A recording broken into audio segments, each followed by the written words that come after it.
नमस्कार।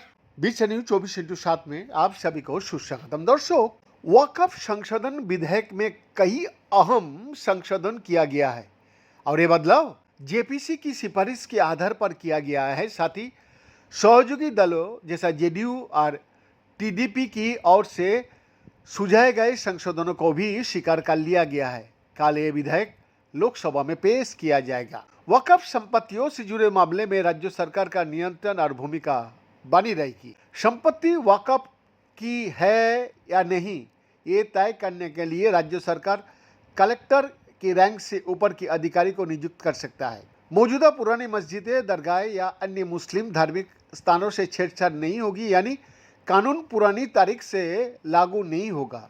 ये सुझाव जेडीयू की ओर से दिया गया था, जिसे स्वीकार कर लिया गया।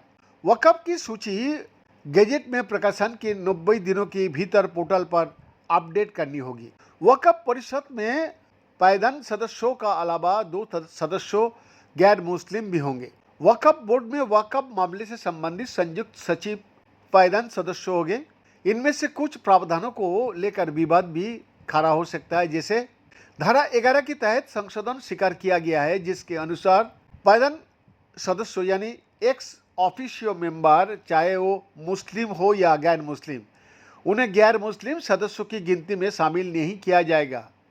अब समिति में 2 गैर मुस्लिम सदस्यों, हिंदू या अन्य धर्म का लोग हो सकता है और इनके अलावा राज्य सरकार का एक अधिकारी भी जोड़ा जाएगा। बीजेपी सांसद तेजस्वी सूर्य द्वारा प्रस्तावित विवादास्पद धारा 14 को विधेयक में शामिल कर लिया गया है। इस संशोधन के अनुसार कोई भी व्यक्ति तभी अपनी संपत्ति वक्फ कर सकेगा जब वो कम से कम 5 वर्षों से इस्लाम धर्म का पालन कर रहा हो। इसके अलावा संपत्ति को वक्फ करने में कोई धोखाधड़ी ना हो, इसका भी प्रमाण आवश्यक होगा।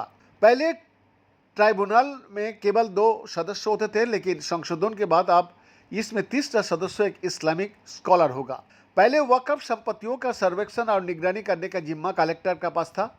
अब ये जिम्मेदारी किसी वरिष्ठ अधिकारी को सौंपी जा सकती है, जिसे राज्य सरकार नियुक्त करेगी। बीएन का एक्सक्लूसिव रिपोर्ट, बीच न्यूज 24/7 रांची।